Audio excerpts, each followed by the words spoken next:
You're listening to Your Words Unleashed podcast with host Dr. Leslie Wong, helping women scholars master their writing habits and publish a book that matters.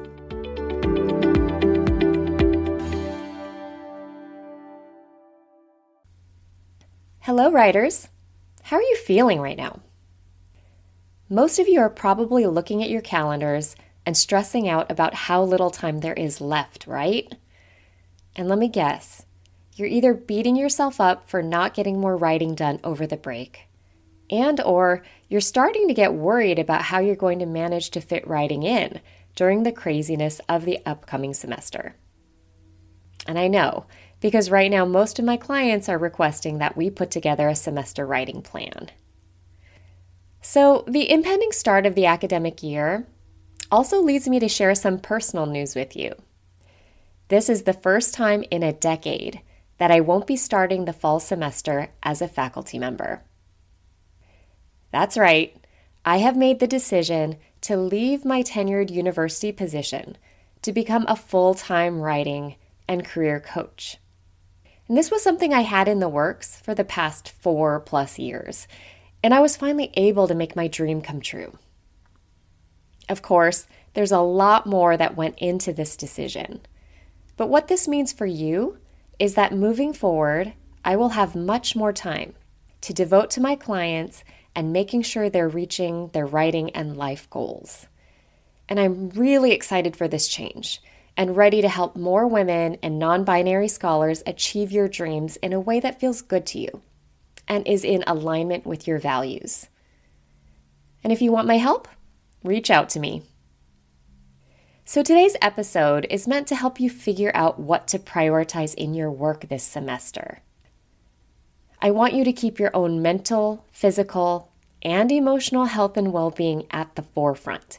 And this means saying no to things that do not serve you. You can find the full transcript of this episode at yourwordsunleashed.com/13. So when I talk about saying no to things, I'm especially referring to service and committee work requests that can be extremely tiring and time-consuming, but not necessarily valued much by your institution or by academia in general. So what I'm going to talk about today pairs really well with the third episode of this podcast that was called Create Bulletproof Boundaries with Your Job. Listening to these together will help you make a solid plan for the next few months that will allow you to keep your own writing and life goals front and center. Remember that prioritizing your own needs, which sometimes can mean disappointing others, is the best way to ensure that you don't burn out by giving away too much. So I'll be giving you 2 different strategies to help you assess whether or not you want to accept a new request. I'll also give you some examples of wording you can use in emails to gracefully and tactfully turn down requests that won't benefit you much. And this is so important because you want to protect your precious time and energy while still maintaining good professional relationships. And that's a delicate balance. So let's talk about 2 ways of assessing whether you actually want or should do something. The first way is something you may have heard of before, which is to create what's called a no committee. This is especially useful for early scholars and junior faculty members who don't necessarily have clear guidelines on what you can or should decline doing. It's also great for those of you who tend to overcommit to things because everything seems like a good opportunity at the time. And I would say that's like a majority of us.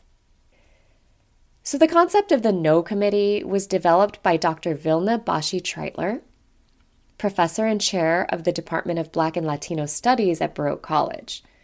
And it comes from a blog post that you can find on this episode's page. And let me start by reading a bit from the post so you can get a sense of why she created this concept. Dr. Treitler writes, "I had said yes to too many things for too long. Sure, all these opportunities sounded great when I was asked to do them, and the deadlines were far into the future.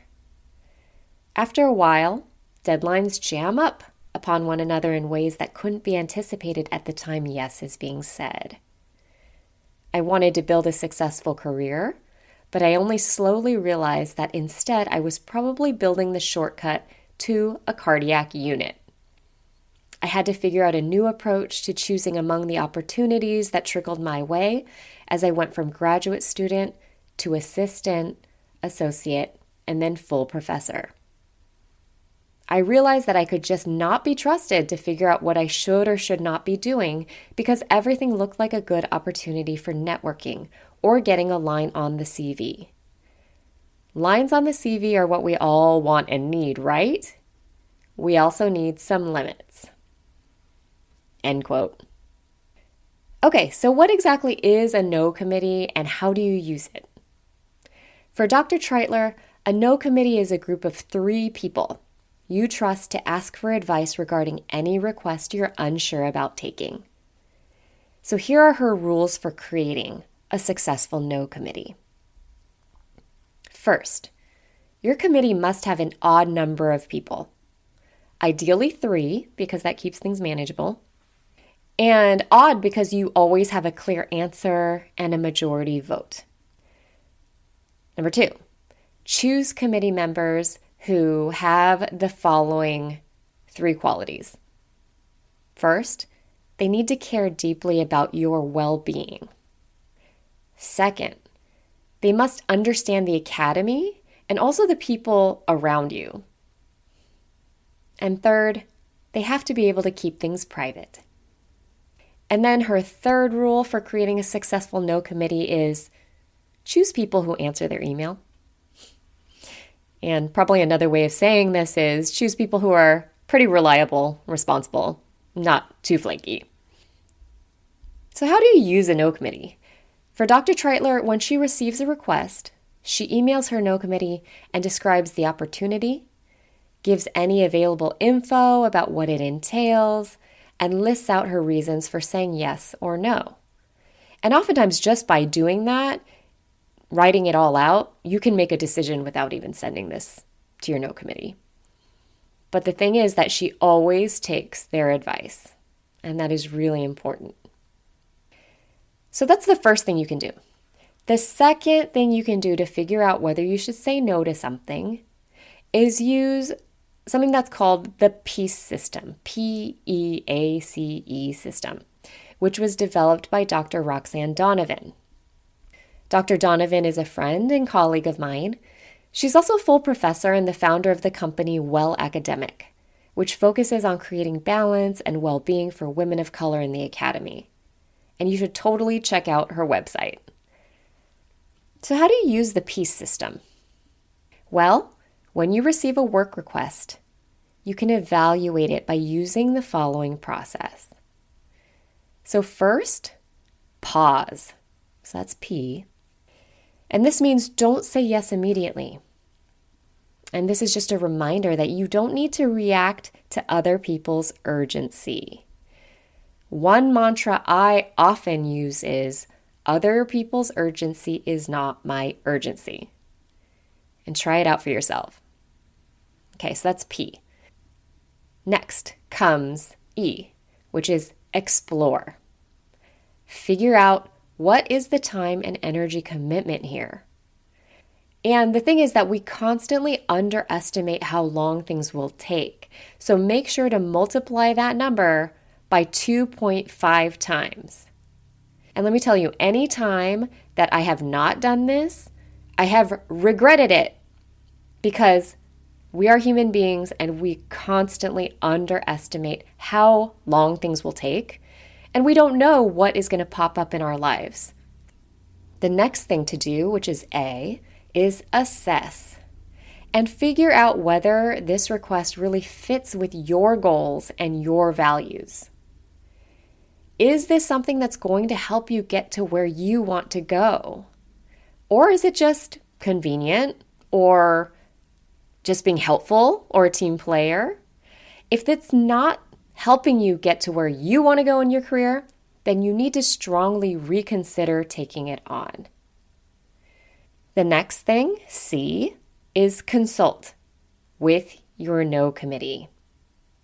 Remember that these are people who care about you, they understand academia, and they know your life and career priorities, so they can weigh in on whether you're taking on too much. And finally, E, embrace whatever answers come out. Oftentimes, saying no means potentially disappointing someone. But if this opportunity is not the right thing or not the right time, it's better to disappoint someone before anything gets going than to disappoint them much more later when you need more time or you have to back out. All right, so now that you have some strategies to assess whether or not you want or should do something, you need ways to tactfully turn down these requests, right? So my best advice is to keep a separate Word document with crafted statements specifically tailored to students, colleagues, and anyone else you regularly receive work requests from. Then you can just cut and paste when the situation arises, saving yourself a lot of time and stress. So here are some examples of quick ways to turn people down. This sounds like a really great opportunity, but I just can't take on any additional commitments at this time. Here's another. I'm in the middle of X, Y, and Z, and fill in the blanks with your most status-enhancing and high-profile service commitments. And if I hope to get tenure, I'm unable to take on any additional service. Another one. I'm not the best person for this, but some other people you could ask would be fill in the blank. And another one. If you can find a way to eliminate one of my existing service obligations, I will consider your request. And here's an example of a shorter, full-length email provided by Dr. Lolene Birdall, who sends out a newsletter with really helpful tips called Academia Made Easier. And here's what she calls her thanks but no message that she just cuts and pastes and uses all the time. It's so nice of you to think of me. I have a number of university service and research project commitments on my plate right now, on top of my work as executive director that have my schedule very full. Because of this, I'm not taking on any new commitments at this time. Thank you for the invitation. I do appreciate it. And along the same lines, one of my colleagues wraps up her emails really nicely by writing the following. I regret to decline an opportunity as tempting as this. Please keep me in mind the next time an opportunity to contribute arises, and hopefully my plate will be a little less full. So I hope this episode has given you some strategies for figuring out what you can say no to and some ways to do so with grace. A reminder that when you say no to something, you're also saying yes to yourself. And in this case, it would be to your writing and to your other personal life goals that have nothing to do with work. Another mantra I like to use is, I risk disappointing others in order to avoid disappointing myself. Because in the end, you're the one who has to live with the consequences of your decisions. So keep your own goals and well-being your main priorities as you move into the new academic year. Of course, it's easier said than done, but like anything in life, it's a skill that can be honed over time. I'll talk to you again soon.